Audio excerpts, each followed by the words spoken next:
یہ مہینہ وہ مہینہ ہے جس مہینے کے اندر اللہ رب العالمین نے قرآن کریم جیسی مقدس کتاب نازل فرمائی۔ اللہ رب العالمین نے فرمایا شہر رمضان الذی انزل فیہ القرآن ھدی للناس وبینات من الھدی والفرقان، کہ وہ رمضان کا مہینہ تھا جس میں ہم نے قرآن کو نازل کیا جو لوگوں کے لیے باعث ہدایت ہے اور ہدایت میں حق و باطل کے درمیان فرق کرنے کی نشانیاں ہیں۔ اس ماہ مبارک کے اندر اللہ رب العالمین نے قرآن کریم جیسی مقدس کتاب نازل فرمائی اور قرآن کے بارے میں کہا ھدی للناس وبینات من الھدی والفرقان، کہ یہ ساری انسانیت کے لیے، ساری قوم کے لیے، اس لیے زمین پر زندگی گزارنے والوں کے لیے یہ قرآن سراپا ہدایت ہے اور حق و باطل کے درمیان، اچھائی اور برائی کے درمیان فرق کرنے والی نشانیاں اس کے اندر موجود ہیں۔ جبکہ جب ہم قرآن کریم کا پہلا پارہ اٹھاتے ہیں تو وہاں پر اللہ رب العالمین نے کہا ذالک الکتاب لا ریب فیہ ھدی للمتقین، کہ یہ وہ کتاب ہے جس کے اندر شک اور شبہے کی کوئی گنجائش نہیں ہے۔ ھدی للمتقین، اور یہ کتاب متقی لوگوں کے لیے ہدایت ہے، یہ کتاب پرہیزگاروں کے لیے ہدایت ہے۔ میرے عزیز ساتھیوں غور کرو، ایک جگہ اللہ کہہ رہا ہے ساری انسانیت کے لیے ہدایت،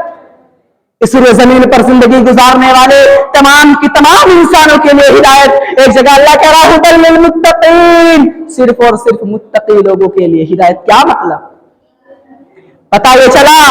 کہ یہ قرآن کریم اصل میں تو ساری انسانیت کے لیے ہدایت ہے، اس لیے زمین پر زندگی گزارنے والے انسانوں کے لیے ہدایت تو ہے، لیکن اس کتاب سے ہدایت اور سیدھا راستہ صراط مستقیم کا راستہ وہی لوگ پا سکتے ہیں جو متقی ہو، جو پرہیزگار ہو، جو اللہ سے ڈرنے والے ہو، جو اللہ سے خوف کھانے والے ہو، جو اللہ کے سامنے رونے والے ہو، اللہ کے سامنے گڑگڑانے والے ہو۔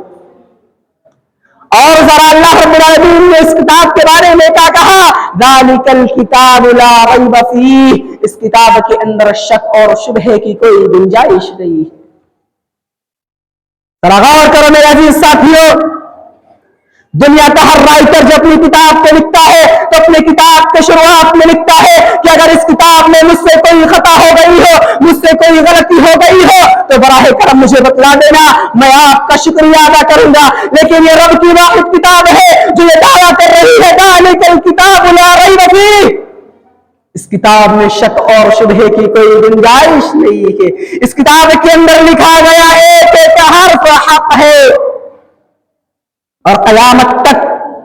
اس کتاب کے اندر جو حرف لکھا گیا ہے وہی حرف آپ کو لکھا ہوا ملے گا، کیونکہ اس قرآن کی حفاظت کی ذمہ داری انسانوں کے بس میں نہیں ہے، بلکہ اس کتاب کی ذمہ داری اللہ رب العالمین نے خود بخود لی ہے۔ اللہ نے کہا انا نحن نزلنا الذکر وانا لہ لحافظون، اس قرآن کو، اس ذکر کو ہم نے نازل کیا ہے اور ہم ہی اس کے محافظ ہیں، ہم ہی اس کی حفاظت کرنے والے ہیں۔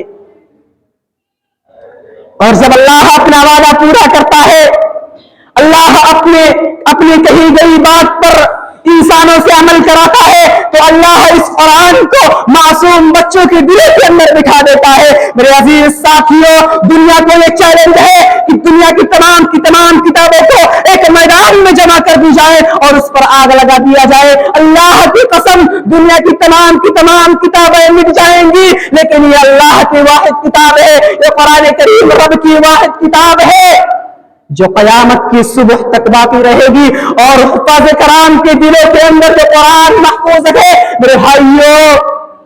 اس قرآن سے دشمنی نکالنے والے حفاظ کرام کے سینوں سے اس قرآن کو کیسے مٹائیں گے؟ وقت پہ لکھا گیا قرآن تو دنیا جلا سکتی ہے، تاکوں میں سجایا گیا قرآن تو دنیا مٹا سکتی ہے، لیکن دل کے اندر جو محفوظ ہے، دل کے اندر جو قرآن محفوظ ہے، اس قرآن کو دنیا کیسے مٹائے گی؟ میرے عزیز ساتھیوں ذرا بتلاؤ۔ اس قرآن کی ذمہ داری اللہ نے لی ہے، کہا ہے انا نحن نزلنا الذکر وانا لہ لحافظون، اس قرآن کو نازل کرنے والے ہم ہیں اور اس کی حفاظت بھی ہم کریں گے۔